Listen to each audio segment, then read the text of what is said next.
An open bar would be dangerous around this crowd.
Alright, gang. Well,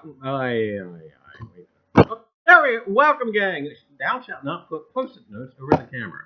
Or, yeah, it kind of defeats the purpose of, yeah. But, and you gotta have those reminders. You know, old people forget. Alright, gang. Welcome to another Treasure Tuesday at Reiser's Treasure Hunting Emporium's live stream. Yeah, gang, that's right. Live stream. And I hope everyone has been out sweating their keisters off in the search of treasure, I tell you. And I tell you what, here in the Northeast, it has been hot, and it's only going to get hotter. But anyway, gang, welcome. We'll see who's here. Hey, there's American Woodland Relics, hi. Rivendell Coins, hi. Hey, there's Campster, part-time detector, hi. Ambient Girl, Relic Hunter, hi. Ron, Just Digging Life, hi. And Yeoman Gall, hello. And hey, there's that guy, Ken Peavy. Hey, Ken, how are you? North Jersey Detector, hi. Ghost Talk with the Reiser. That gal follows me everywhere. I tell you, and there's just no shade here. I tell you, she's always there. Hey, Mike, how are you? And Relic Risers, hi. And I tell you what, gang, we've got a potpourri show for you this evening. I tell you, I got notes all over the place. Besides our normal programming notes, it's just notes-a-palooza. And I tell you, hey, South Carolina, hi. And Miss Linda Wallace, hi. Wild Bill, hey, Bill. And I tell you what, the gang is all strolling in. Hey, Detective Metal, hi. And Mrs. AWR, hi. TNC Diggers, I have bacon, coffee, and spam. I have my headphones turned down to 8. I'm ready. Hey, Tomcat, how are you? TNC Diggers, hi. And I tell you what, is he trying to say we're loud? Oh, I don't know. And anyway, gang, welcome to another Treasure Tuesday. And I tell you what, again, we've got a show for you tonight. We'll be bouncing all over history. And who's your hellbelly? Lurkers! Oh, anyway. And NG Coins, hello. And anyway, gang, all right. I tell you what, welcome. Pull up a chair. And that's okay, stand if you have to. But, yeah, pull up a chair. And Michael Kittle, hello. And anyway, gang, tonight, we've got some stuff for you to look at. And I tell you what, it's wonderful to have catalysts that take us into various different parts of history. And I tell you what, gang, first and foremost, we must not be forgotten. You ready? Here we go. Happy birthday! Oh, okay, yeah, all right. Happy birthday! And more on that in a little bit. And anyway, gang, all right. Welcome to Reiser's Treasure Hunting Emporium live stream. The only live stream you'll see tonight who will plug toilet paper and be perfectly happy to do so. And I tell you what, even sending along an instruction manual with every carton for its proper use. That's right. Gang, I tell you what, not only is Reiser's Treasure Hunting Emporium toilet paper practical in a pinch, but Reiser's Treasure Hunting Emporium toilet paper's research scientists have spent hundreds of research hours as to proper usage and as well the alternative usages of Reiser's Treasure Hunting Emporium toilet paper. Not to mention, like I said, the correct way in which to use the toilet paper. Scientific minds have explored every possible use and procedure. Just imagine a guy or gal in a white lab coat, goggles, and hopefully a face mask, and a clipboard observing Reiser's Treasure Hunting Emporium toilet paper. That's right, gang. It goes wherever you go for when you have to go. And even if it is a science experiment. Look for it at your local Rexall drugstores. Well, anyway, gang, tonight we've got a mail call, and we've got another cipher to talk about. And it's not just going to be about the cipher, it's going to be about the history that the cipher will take us to. And then, gang, we've got a history segment, which, again, is initiated by the cipher. And we also, too, have a segment about an elephant. That's right. An elephant in architecture, believe it or not. And then, gang, we will have a viewer appreciation giveaway. That's right. And you're probably looking at it down at the bottom. We'll have a lovely necklace donated by Miss Linda Wallace. And we'll also have another dandy button. Yeah, this was found by me just a couple weeks ago. And two, that's right, you guessed it, a packet of Reiser's Treasure Hunting Emporium toilet paper. That's right. All that for the viewer appreciation giveaway. I tell you. Now, real quick. Now, some of you have asked about what I've been researching and reading. And here, have a look at this. All right, well, recently I've been reading this by Gordon S. Wood, Revolutionary Characters, What Made the Founders Different. And I tell you what, gang, I tell you, now Mr. Wood is a Pulitzer Prize winner, and from his depth in research and presentation of material, I can see why he was honored with such an accolade. And it wasn't, I don't think it was this actual book that he received the Pulitzer Prize for, but let me tell you what, the quality in this book is excellent. And again, it's Gordon S. Wood's Revolutionary Characters, and having such a great time with this book, researching for my own. And I think Mr. Wood, or Professor Wood, I think he teaches at Brown University. I'm not sure. That's coming from memory, and it may be wrong. But I tell you what, would love just to spend an hour talking to the man. Anyway, gang, I got some other stuff going on here. Oh, my goodness, I tell you. I'm trying to catch up a little bit with some of my notes. Mugs for mugs! All right, gang. Well, I tell you what, it's almost that time. If you guys remember, we have a Mugs for Mugs giveaway. And this is the deal.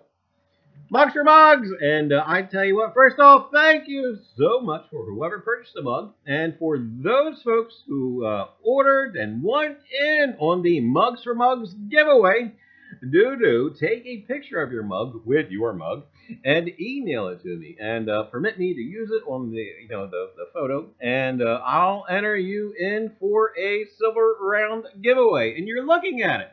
Yeah, gang, that's right. That's a Mayan calendar, and it was a Mayan silver. Oh yeah. And you know what kind of always strikes me funny about the Mayan calendar? You know, a couple years back, was it? I don't remember the exact year. Well, it's probably been 3 or 4 years ago, I think now.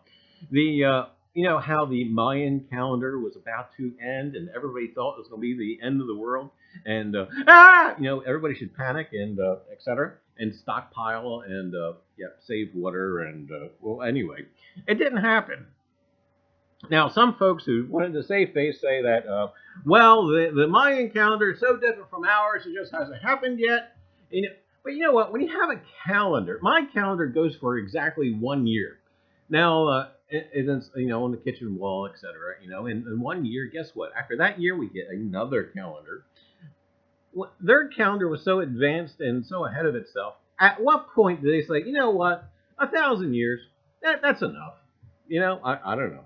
But anyway, gang, back to this thing. Holy cow, I digress. But anyway, Mugs for Mugs, that's right.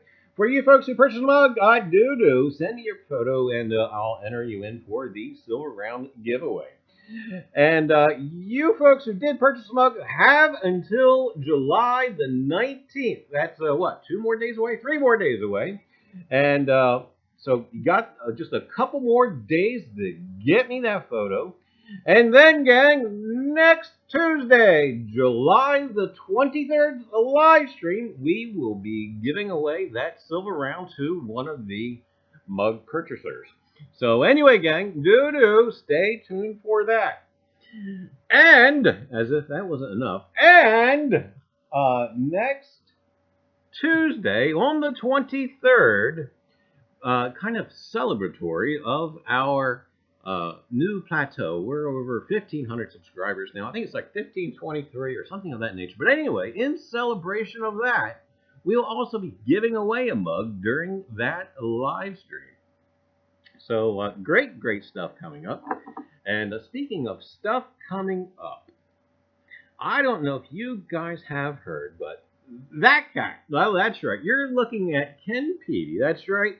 You know Ken Peavy. He is the host of The Big Show.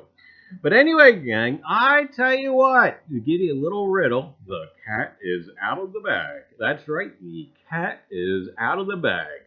Now, let me tell you what. He has probably the most superb giveaway going on presently. And I'll tell you what, I'll just again reference it by saying the cat is out of the bag. Do get over to his channel and check out what is going on. He's got a video posting today that explains all about it. And I tell you what, gang, if you've seen this giveaway and took a look at it, and not just take a look at it, but dig into the books about this upcoming giveaway that Ken is having, oh my goodness gracious. You know, in the video, he mentions about raising the bar. Well, that bar is out in the stratosphere someplace. But anyway, gang, that's right, check it out. Oh my goodness, I tell you. There's no missing this giveaway. Once you've seen it, and oh my god, you're just going to want to be a part of it. But anyway, I tell you what, and that's Mr. Peavy there with the jumbo economy size of Reiser's Treasure Hunting Emporium toilet paper. Of course, now that I think of it, could you imagine the size of the butt that is requiring that toilet paper? I don't know. That's Shrek size. What'd you say? That's Shrek size. Shrek size? Oh my goodness. All right, Much did that. All right, KP did that. All right. Oh, my goodness. Getting back onto this. Holy cow. All right, we're trying to go back onto our notes now. Oh, the mug is still there. Hi, mug. And, oh,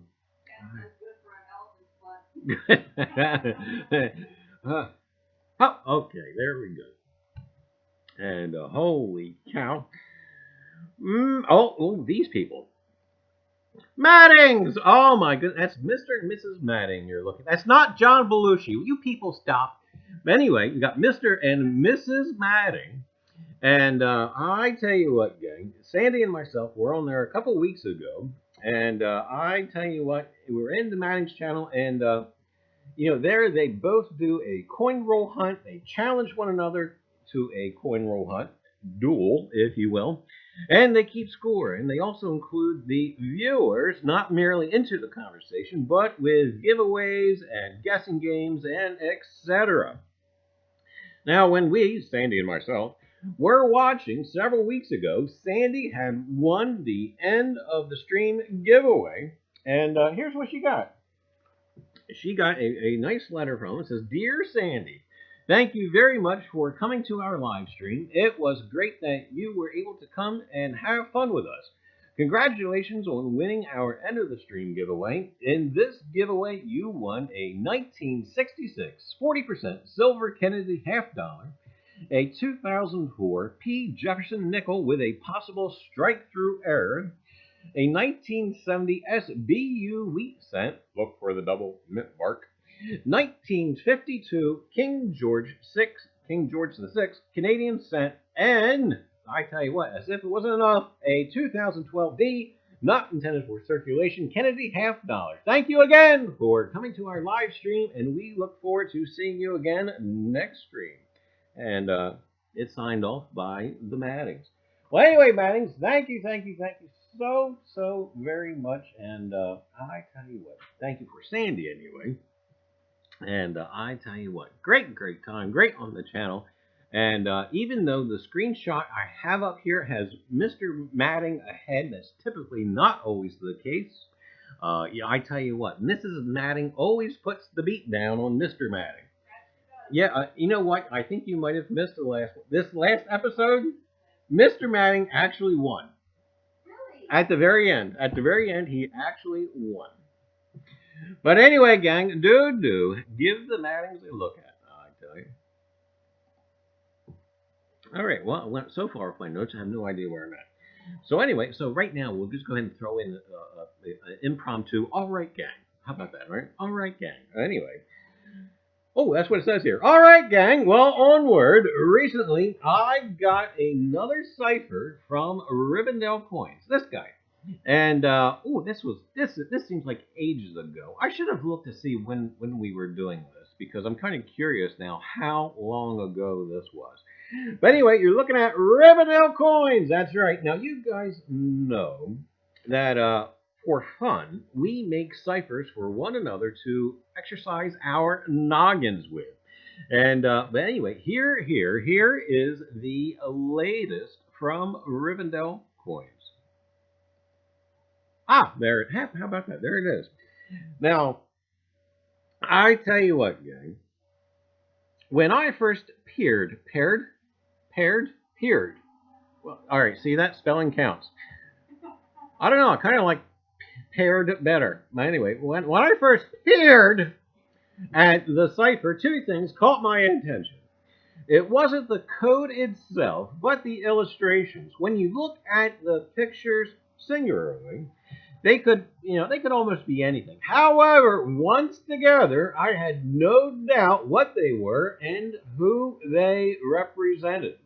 I tell you what, down at the side there on your left, no doubt did that represent Ichabod Crane, the schoolmaster from The Legend of Sleepy Hollow. And the other photo at the top of the page, it was the old Dutch burial ground, otherwise known as Sleepy Hollow Cemetery.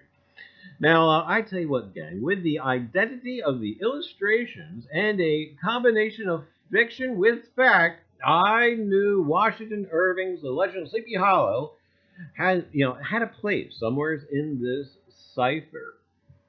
Now, in case you don't know it, or in case you may have not seen any of the cartoons or movies or etc. The real scoop on The Legend of Sleepy Hollow, why it is a gothic story by American author Washington Irving, contained in his collection of 34 essays and short stories entitled The Sketchbook of Geoffrey Crayon, Gentleman. Written while Irving was living abroad in Birmingham, England, The Legend of Sleepy Hollow was first published in 1820. Along with Irving's companion piece, Rip Van Winkle, The Legend of Sleepy Hollow is among the earliest examples of American fiction with enduring popularity, especially during Halloween, because a character known as the Headless Horseman, believed to be a Hessian soldier who was decapitated by a cannonball. And I tell you what, just that alone, that gruesome photo, pictured in your head, a guy getting his head blown off by a cannon. And but anyway, gang, so yeah, we had it nailed down as far as some vital information, and I had taken down some notes, and but anyway, here we go. Back to the cipher. At the top of the page, I tell you, we see that we were gifted a little box. That's right, a little box. And outside that little box, we have the number 22 is going to be represented by the letter O. And the number 7 is represented by the letter I. Presumably, I figured it would help decoding the top portion of the cipher. Now, when first looking at the cipher, I always try to look for patterns in anything that has a peculiar repetition. And if you're looking at the top part of the cipher, you see 25-2423. In the second row, you have 25, 24, 23-17, kind of a repetition. And then just under that, you have 25, 24, 23. And I tell you what, that just grabbed my eyeball. But anyway, so basically, I had, the three-letter word. Is it and? Or could it be the? I tell you what, with the four-letter version underneath of it, I thought, well, it's either got to be then or them. And then the other three-letter, it's, again, another the. But anyway, gang, so then I had the theory of knowing 6 letters. And I tell you what, being gifted 2 of the 6, it was high time to plug them in. And that we did. And, oh, hey, I had pictures. Hey, that's Washington Irving. And, hey, that's an illustration of the Headless Horseman. I tell you what, Washington Irving, he had rather a large proboscis or nose. I tell you. I wonder if yeah, I don't know. But anyway, gang, here is the Cipher solution. And I tell you what. But I'll tell you how we got this far. So we kind of got the letters and etc. And the top part is locate the original. Then begin after the Castle of Indolence. Now, indolence means sloth, lazy. And I tell you what, right away, I had to look that up because I did not recognize it for what it was. But basically, that top portion is a poem by Scotsman James Thomson in 1748. Now, Washington Irving, in the Legend of Sleepy Hollow, quotes 4 lines from the poem in the Legend of Sleepy Hollow at the very beginning. So at the very beginning, he's telling us to locate the original story of the Legend of Sleepy Hollow, then begin after the Castle of Indolence. But begin what? Oh my goodness, I tell you. So looking at the numbers down below, you have a series of 3 digits. Now, are they 3-letter words? Or, I tell you, even if they were 3-letter words, what 3-letter word has 2 repeating letters in the beginning? I couldn't think of any. So it couldn't be that. What could it be? Well, anyways, like I said, it didn't take too much for me to think that it was a book cipher. That's right, gang. A book cipher. And, by the way, a book cipher... we'll come back to this in a little minute, but let me give you a little bit of a mention here, real quick. A book cipher is basically where you take, where you have a series of numbers, and they give you an actually little bit of a, for example, for this particular cipher, I lost my notes. I have no idea. So anyway, the first number represents a paragraph, the second, the sentence, and the third number represents a word. That's right. So it's the first one you see 1-1-35. So it's the first paragraph, first sentence, 35th word. And we had to go through the Legend of Sleepy Hollow and gather these words identified by it. But before we get too far into that, I'm just kind of curious if anyone has ever deduced or figured out why Robert E. Lee had all of his officers carry a copy of Les Miserables. That's right, the Miserables. And, the Les Miserables written by Victor Hugo. Now, if someone put some thought into it, as far as to my knowledge, it has been misconstrued that Lee, Robert E. Lee, liked the book. Now, it's just so weird that he would be fond of that particular book, because basically the book's about a revolution that kind of loses, as if it wasn't foreshadowing. But anyway, I mean, it's one of the side plots, but still, I've always found that odd. But since he only gave it to his officers, could it have possibly been, instead of a book for mere novelty, could it have been a tool? A tool for secret coded communication. And I tell you what, again, why beyond the realms of complete irony. Would rebels want a novel about a revolution where the revolters lose? I don't know. It just seems so odd. Kind of as a leader, wouldn't you think to have something a little more inspirational, instead of, But I tell you what, I'm thinking and thinking all the more that the book perhaps may have had more of a utilitarian purpose other than the fondness of literature. And I tell you what, at some point, I must seriously devote some time to research it. Because again, I'm almost really believing that Robert E. Lee gave that book to his officers not for, again, the mere enjoyment of reading, but perhaps for coding messages. That's right.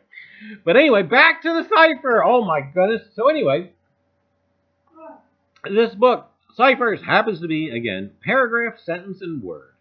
And once going through counting paragraphs and sentences, we eventually got this message. Where did the first battle of the war and the place? And I tell you what, gang. And my notes are my notes are right in front of me. I missed it. So anyway, what is being referenced here is the first battle of the American Revolution, which was April the 19th, 1775, and it was the Battle of Concord and Lexington. And I tell you what, there you have it. Oh, I tell you, great time with the cipher. And like I said, it's going to segue us into a piece of history. Absolutely wonderful. And what you're looking here is, some of the British folks there, and going to, Lexington and Concord. Now, the battles of Lexington and Concord were the first military engagements of the American Revolutionary War. The battles were fought on April the 19th, 1775, in Middlesex County, province of Massachusetts Bay, within the towns of Lexington, Concord, Lincoln, Menominee, and present-day Arlington, and Cambridge. They marked the outbreak of armed conflict between the Kingdom of Great Britain and its 13 colonies here in America. In the late 1774, colonial leaders adopted the Suffolk Resolves in resistance to alterations made to the Massachusetts colonial government by the British Parliament following the Boston Tea Party. The Colonial Assembly responded by forming a patriot provisional government known as the Massachusetts Provincial Congress and calling for local militias to train for possible hostilities. The colonial government exercised effective control of the colony outside of British-controlled Boston. In response, the British government in February of 1775 declared Massachusetts to be in a state of rebellion. About 700 British Army regulars in Boston under Lieutenant Colonel Francis Smith were given secret orders to capture and destroy colonial military supplies reportedly stored by the Massachusetts militia at Concord. Through effective intelligence gathering, Patriot leaders had received word weeks before the expedition that their supplies might be at risk and had moved most of them to other locations. On the night before the battle, warning of the British expedition had been rapidly sent from Boston to militias in the area by several riders, including, Paul Revere, with information about British plans. The initial mode of the Army's arrival by water was signal from the Old North Church in Boston to Charlestown using lanterns to communicate. That's right, gang. One is by land, two is by sea. The first shots were fired just as the sun was rising at Lexington. 8 militiamen were killed, including Ensign Robert Monroe, their third in command. The British suffered only 1 casualty. The militia were outnumbered and fell back.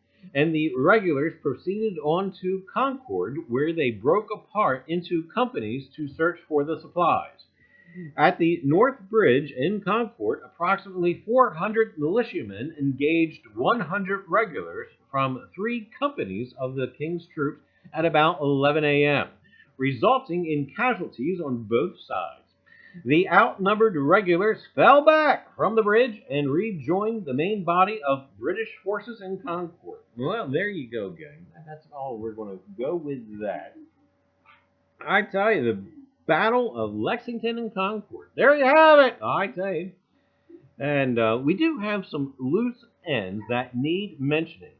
And we're going to show you those now. We'll go back to the cipher. Okay, we'll go back to the cipher there.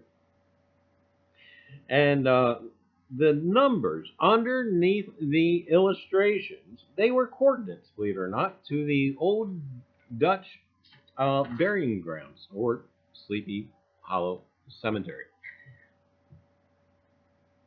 But anyway, gang, the Headless Horseman, by the way, if you haven't read, that's right, read The Legend of Sleepy Hollow, do be sure and do so.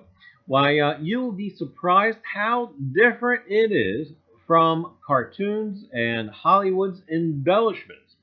Also, don't let the language scare you. That's right, gang. Don't let the language scare you. Well, I guess it is kind of meant to scare you. After all, it is a gothic piece. But anyway, the language, it is indeed English. It's just from a earlier period. And I tell you what. Now, speaking of the Sleepy Hollow Cemetery, I tell you what, gang. There you have it. Have you ever seen? This is a picture of the two of the happiest people ever to be inside of the Sleepy Hollow Cemetery. That's right, gang. Why, that is the holding vault, the receiving vault, there at Sleepy Hollow Cemetery, there in close to Tarrytown, New York, but Sleepy Hollow, New York. And I tell you what, gang. But anyway, like I said, have you ever seen two of the happiest people to be inside of, basically a receiving vault? And basically, receiving vault, had many purposes, but mainly if you died during the winter when the ground was frozen, why, here was your temporary housing till the grave diggers can break into the earth. And I tell you. And now in the story, I do believe there isn't a specific battle as far as how the Headless Horseman became beheaded. And it's always kind of speculated that the closest battle to Sleepy Hollow or Tarrytown would have been the Battle of White Plains. And, I may have a picture of that on here. No, I don't think I do. I thought I did, but I don't. And I think I just have that. All right, wait a minute. Let's see. Ah, no. Hey, I do. Here's a little diagram of the Battle of White Plains. And you can see probably in the... Let's see. In the... almost in the middle, you can make out the name of the town there, Tarrytown. And more over towards the center, going a little bit above the median there, you have the White Plains, and there you have the battle diagram. So it's kind of,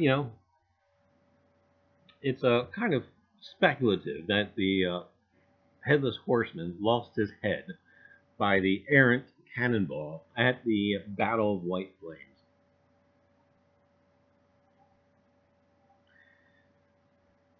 But anyway, gang, thanks to Rivendell Coins, I tell you, the Cipher Master, for another wonderful cipher. And not only are they great fun, and I tell you, and it gets one back into the books. Great stuff. But with that, let me tell you what, gang. I volleyed one back to Rivendell just recently, and I tell you, he's had it solved in no time. And I tell you what, not only did he have it solved in no time, but it would also help if Reiser would put down the right numbers for him to solve the cipher.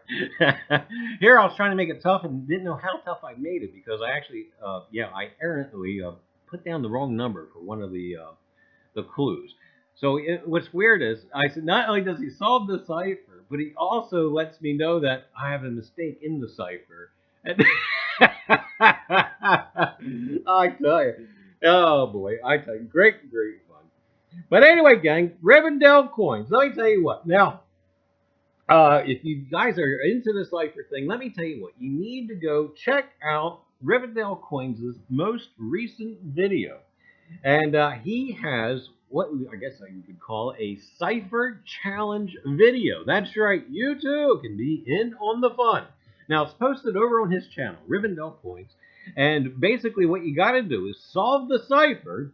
And if your solution is correct, why you get entered in for a random draw giveaway for some great silver coins. And so be sure to check it out, Rivendell Coins. And again, you could be part of the cipher solutions things, stuff, games, etc. But anyway, I tell you. And we'll try and catch up with chat. Holy cow, I haven't realized I've been rambling on for the past half hour. But anyway. Hey, there's K. Hi, K. Watt. And Z. Hi, Z. And hey, there's Tin Cup Tim. Hi. And Deej. Hi, Deej. And I tell you what. Oh, Rivendell Coin says the next one will be a doozy. I tell you. I should really call you one night and tell you the one that you did not get. And but anyway, I see hobbits. Oh, what? I don't know. But anyway, I tell you. KP says hard enough digging that New York soil with all the rocks when it's thawed. Oh boy, I tell you. Hey, what? So she's awake now. No, hi, K. Oh, see, no falling asleep, K. Hey, Al, how are you? What is wrong with you, Charlie? I can't sleep as it is. I tell you. And oh, there's York. York, how are you? I tell you, great stuff. Great time. And there we go. Anyway, gang. All right. Well, back to this. Happy birthday! Oh, anyway, hey, we did that. But we got this, and we got that. And we got that. Now, what you're looking at, I tell you, well, what you're looking at is me at the top, but one of my favorite pictures of this brat. Now, I tell you, no, we are not levitating.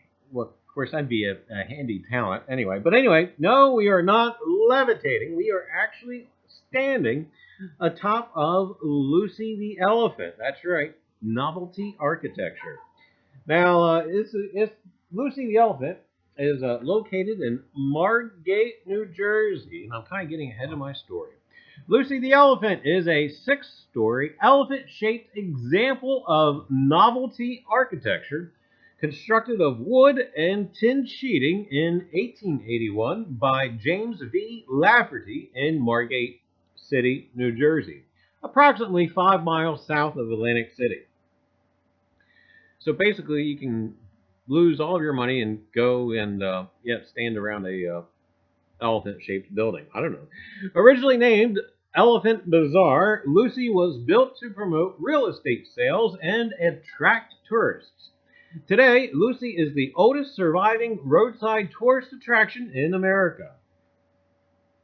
In 1881, the U.S. Patent Office granted James V. Lafferty a patent giving him the exclusive right to make, use, or sell animal-shaped buildings for a duration of 17 years. Lafferty funded the design and construction of his first elephant-shaped building at South Atlantic City, now called Margate. He employed Philadelphia architects William Free and J. Mason Kirby for the design. Lucy was modeled after Jumbo the elephant, the famous elephant with Barnum and Bailey's Greatest Show on Earth, and constructed at a cost of between $25,000 and $38,000, which, by the way, was an extremely a lot of money back then. Initially named Elephant Bazaar, the structure stands at 65 feet in height, 60 feet in length, and 18 feet in width, and weighs about 90 tons. It is listed as the 12th tallest statue in the United States. Lucy was constructed with nearly 1 million pieces of wood and required 200 kegs of nails, 4 tons of bolts and iron bars. 12,000 square feet of tin covers the exterior. There are 22 windows placed throughout the structure.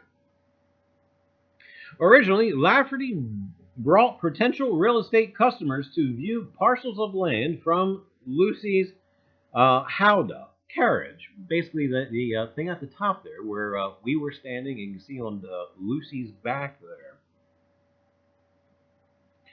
And the howdah offers unique views of Margate, Atlantic City skyline, the beach, and the Atlantic Ocean. And it serves as an observation deck for modern-day visitors during tours. Yep, that's what, yep.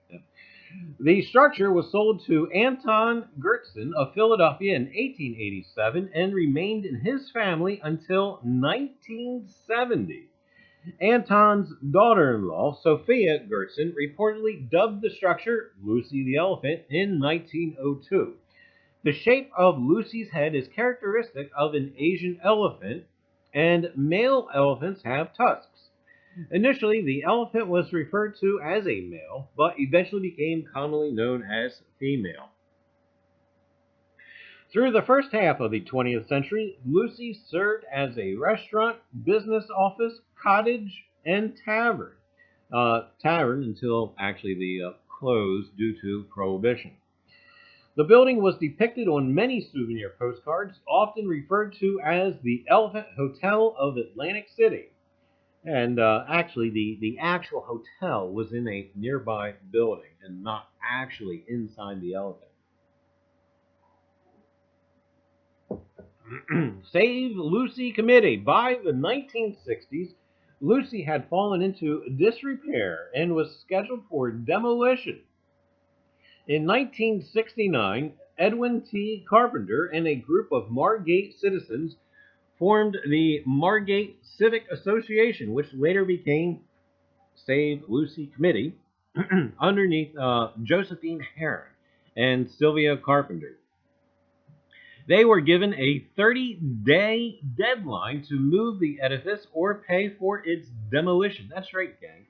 They actually had to stabilize the decrepit Lucy that you see at the top right of your screen and move it. I tell you, there's more photographs of them making this move on the internet. I think there may be even a segment on YouTube about the move, because basically they had to put it on the trailer and roll it down the street, and it was not a very, very fast because basically they were in danger of losing the entire structure because it was so dilapidated. But anyway, on July the 20th, 1970, Lucy was moved about 100 yards to the southwest to a city-owned lot and completely refurbished. The move took about 7 hours. That's right, 7 hours to go 100 yards. The building's original wooden frame was buttressed with new steel, and the deteriorated howdah was replaced with a replica. A plug of green grass set into the howdah platform refracts light into Lucy's interior. And let's see, in 1976, Lucy was designated as a National Historic Landmark. And let's see, in 1980, Lucy makes an appearance in a movie, Atlantic City, the Atlantic City movie with Burt Lancaster and Susan Sarandon. And also in 1986, Lucy appeared on an episode of Mr. Rogers' Neighborhood. And yes, that's right, gang. Mr. Fred Rogers himself was shown taking a short tour of Lucy. And I tell you what, other historic stuff, we had a big celebration with Lucy's birthday, etc. in 2006 why Lucy was struck by lightning. And I tell you what.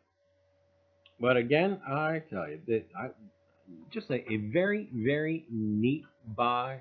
I tell you, neat building, novelty architecture. Now there's other ones. Lucy was not the only elephant building.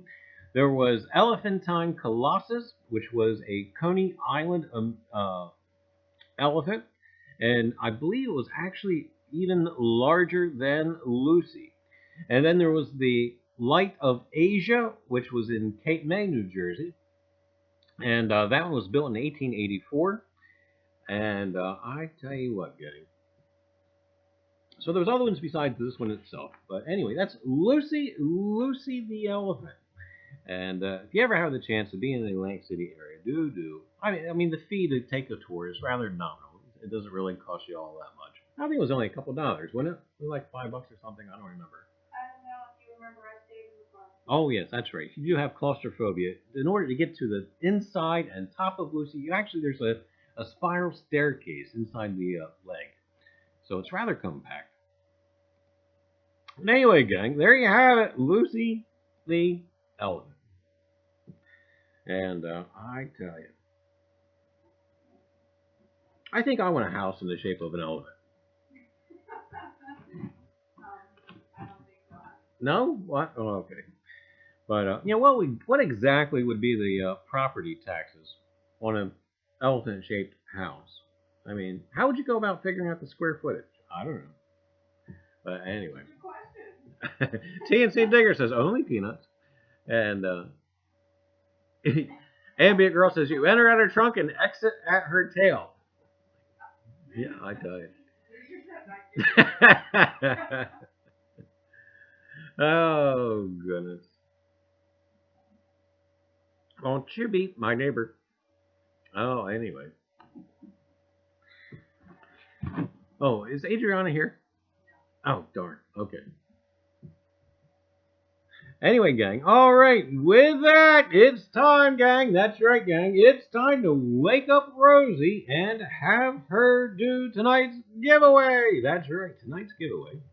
And again, for you, those of you who may have, and Shay is here. Oh my goodness, well, that's no fun because I can't get songs stuck in his head. Shay, just say to Adriana, I write the songs that make the young girls cry, and see if she will pick up on the rest of the song. But anyway,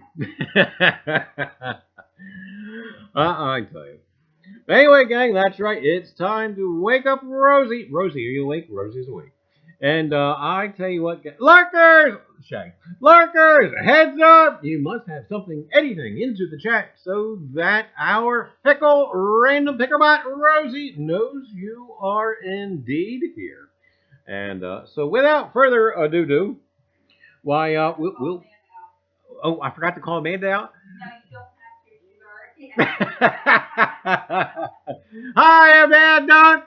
See, now she's like, crap. I'm not gonna say hi to everybody now.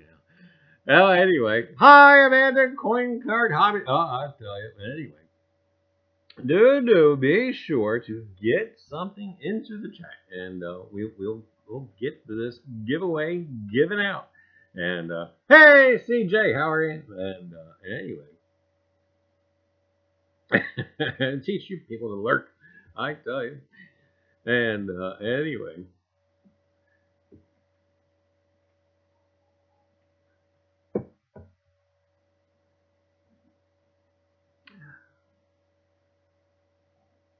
Mantic Coin says, running around like a headless chicken in a rainstorm.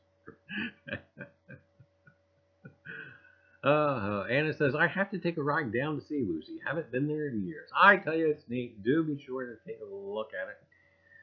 You know what, Anna, we were there, well, obviously we were there in the photograph, but we were there after that.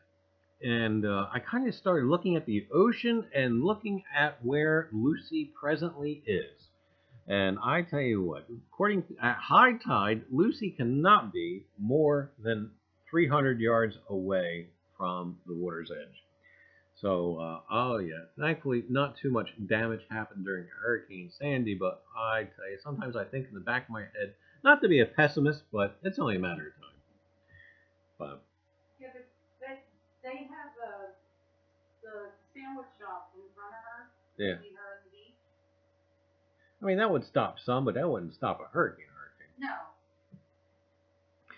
But anyway, gang, all right. So what we're going to do here, we're going to count down from 5 and select tonight's giveaway winner. So here we go. 5, 4, 3, 2, 1, bang. Hey, congratulations, Mrs. AWR Belinda Years. You just won tonight's giveaway. And see that? That magnetic Valentine's Day card finally paid off. 5 months too late, but it finally paid off. You know how Rosie is. She's fickle, you know. And yeah, she probably never even opened it until like yesterday. But anyway, congrats, Mrs. AWR. And we'll see if we can't get ourselves back to the main screen here. And we're back.